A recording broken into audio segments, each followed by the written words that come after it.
Rebel soldiers find an abandoned Myanmar government position and approach with caution. They're concerned about landmines, weapons designed to kill and maim.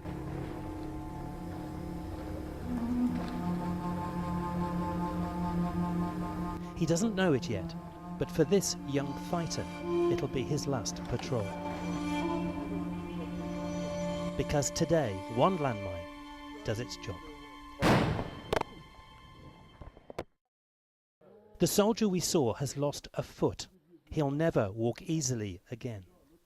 Another is badly wounded. This is an area littered with mines planted by both the military and the rebels.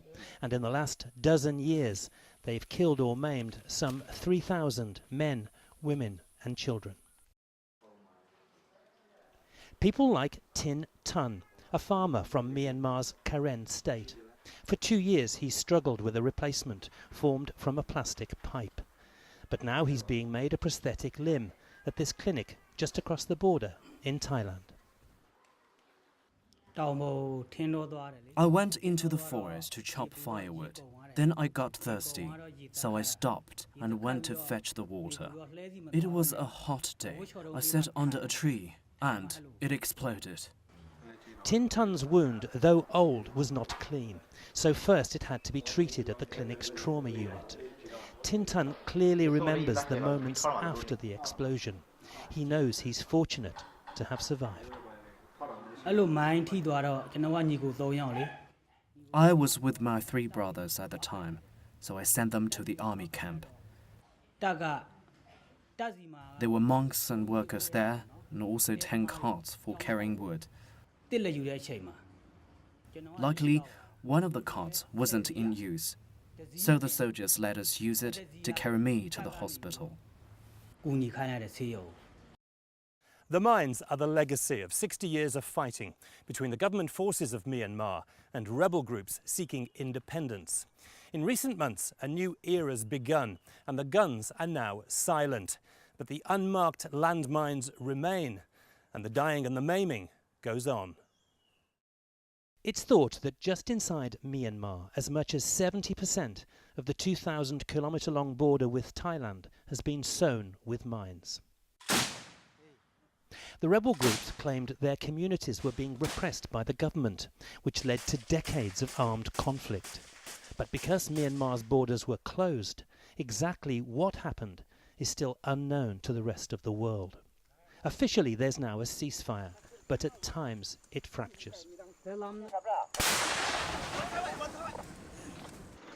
With little medical care in Myanmar, many landmine victims are brought illegally across the border to Thailand. Life-saving surgery is carried out at the public hospital in the border town of Mai Sot, but with no money to pay for further treatment, the injured are then brought to this free clinic, where help is offered to everyone who can walk or be carried through its doors.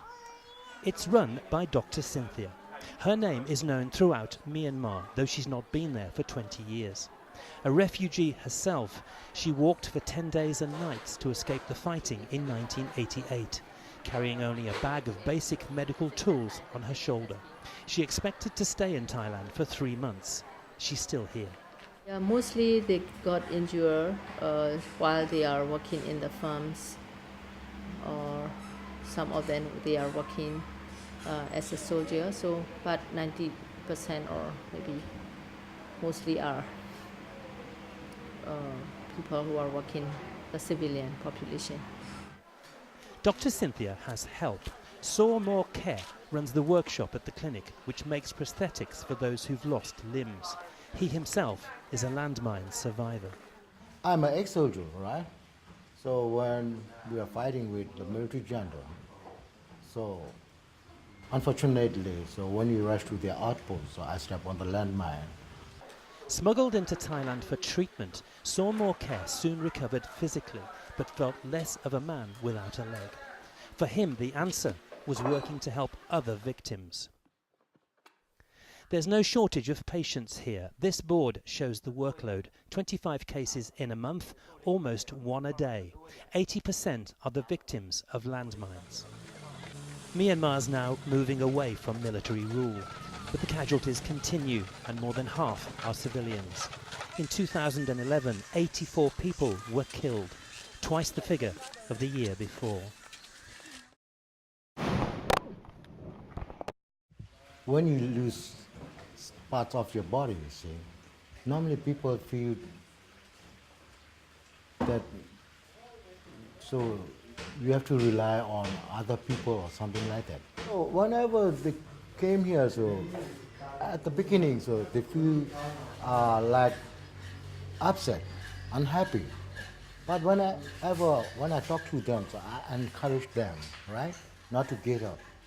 So, and I promise and I give you guarantees, we are going to make a very good one for you, and you can regain your life like before. So that's why, so whenever they come back to repair their processes, I ask them, how do you feel? Oh, say, no, I have a lot of confidence. It's hoped soon operations to clear the landmines can begin. Humanitarian organisations say they're ready to do the work, but first they need consent from all sides. For the victims, amputation is only the first step. The process of rehabilitation is long, both psychologically and physically.